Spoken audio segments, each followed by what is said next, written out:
Good evening, everyone. We are midway through the week, which means we are 3 days from kickoff of the state title games for New Hanover and Wallace Rose Hill. Tonight, we're going to take a look at the teams trying to keep our guys from a ring, and we start with AC Reynolds. While the Wildcats are looking for their first title in nearly 90 years, the Rockets are returning to the finals for the 5th time in school history and the first since they brought home the title in 2009.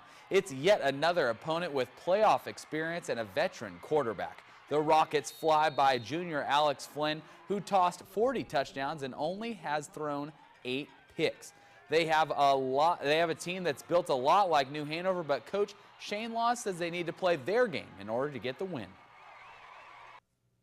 We have to be a really good version of us. You can't hurt yourself. You can't let the moment get too big.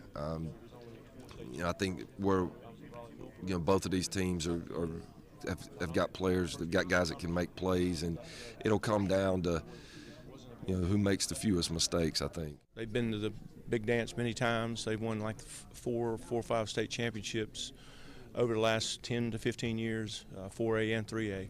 And the coach there, Coach Law, has done a wonderful job and well coached. We're gonna have our hands full.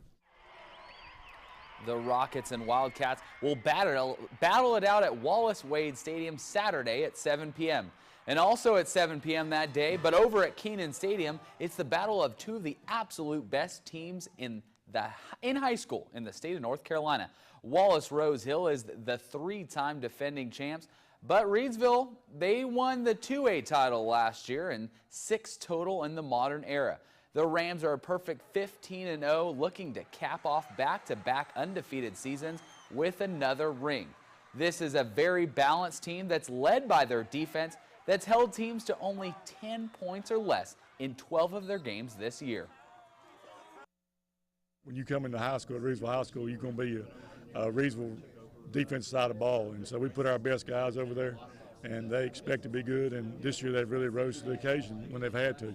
The job Coach Teague's done, year in and year out, they've been here. Whether it was the 2AA or 2A, but they've been King Daddy, and Ric Flair says to beat a man, you got to beat the man. It's the only game featuring 2 defending state champions as the Bulldogs try to add a 2A title to their 3 consecutive rings and knock off the reigning 2A champ. Now, time for our latest Seahawk feature. Matt Elmore is now in his 2nd year with the team, but he hasn't been able to start the season due to a knee injury. That doesn't stop him from still trying to help his team however he can. Just try to be a leader on and off the court, for the freshmen coming in, new guys coming in, showing them since I was here last year kind of like what to do. I'd say the freshmen need to listen to what Elmore has to say. After all, he got himself a ring after just 1 year with the team. Winning that early creates lessons that everyone returning can use. It shows you what it takes to be a champion from last year, and it shows you how much hard work you actually have to put in. This year, he knows what it's like to play college basketball, but it's the new staff working to elevate his game, especially Coach Joe Wolf.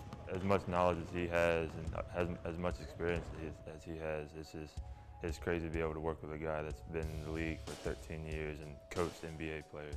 Coach McGrath says Elmore is in no rush to return this season as he wants what's best for him. But when he returns, Coach has high expectations for the stretch forward, something Elmore loves to hear. This builds my confidence up.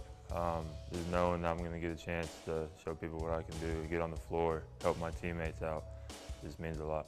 Growing up in Jacksonville, so close to UNCW, Elmore always has the support of his family. And once he gets the chance to get back on the court, he knows he'll have the support of his coaches, his team, and the best fans in North Carolina. Everyone's behind us, really, just no matter what. They're always going to support us, give us the biggest effort they can. But it's unbelievable, just the amount of support and love we have from the whole school and the fans is great. We won't see the men's or women's team until this weekend when the women take on Pitt and the men take on LSU, both on the road.